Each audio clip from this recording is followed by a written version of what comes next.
Are you truly prepared to allow this to continue in your name? Why would anyone watch that?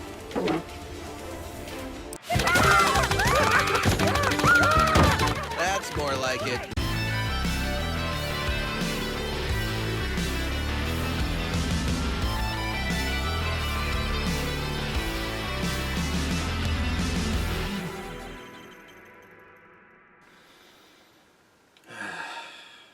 You would think that after Zack Snyder left Warner Brothers in favor of Netflix, and without all the studio interference, that he would make a movie that's at least satisfying. But judging by how this recent movie turned out, and judging by the fact that his own fanbase is starting to dwindle, I think it's about time for Zack to change for the better. So Zack, here's a step-by-step guide on how you can make your movies great again.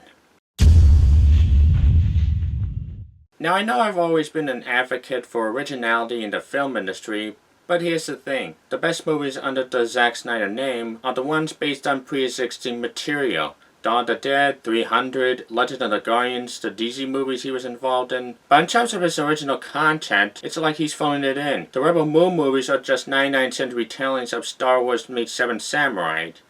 So, a 99-cent retelling of Rogue One, now that I think about it. Sucker Punch tried to be One Flew Over the Cuckoo's Nest with an Inception-like twist, but it was just a generic mess. Army of the Dead? Okay, that one was kinda decent, but that's one out of 3 that he's gotten right.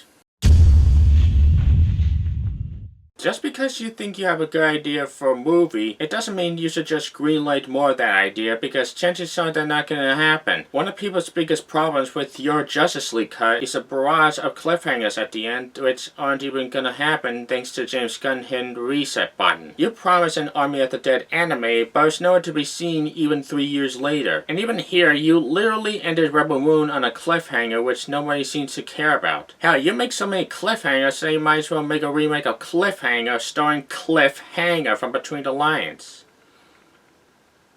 You know, that might actually be a good movie now that I think about it. When did your movie suddenly become DLC? I mean, if you're gonna announce that a director's cut of Rebel Moon is coming out before the original cut is released, why not just release the real cut? It's almost like you're actively grasping at straws when trying to recapture the Justice League hype, and it's just gonna alienate your audience more than ever. I know you're known for your slow motion in your movies, but there are times in the Rebel Moon films where it's just used for the hell of it, and all it does is give you an excuse to split into 2 movies. And while we're at it, what happened to the effects in your movies? I would say Netflix isn't giving you a good enough budget for good production values, but The Creator and Godzilla Minus One were made at a quarter of your budget and look a million times better.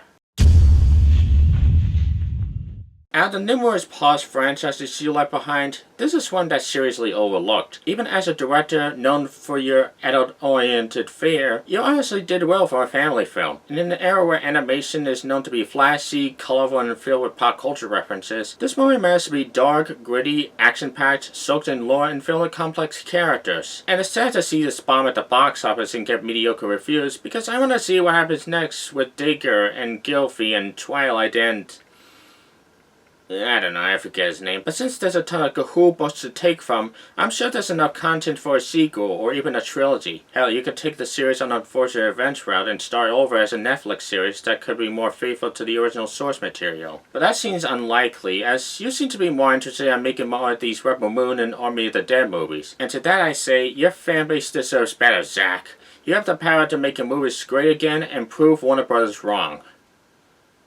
Actually, who am I kidding? Warner's already proven themselves wrong by the second.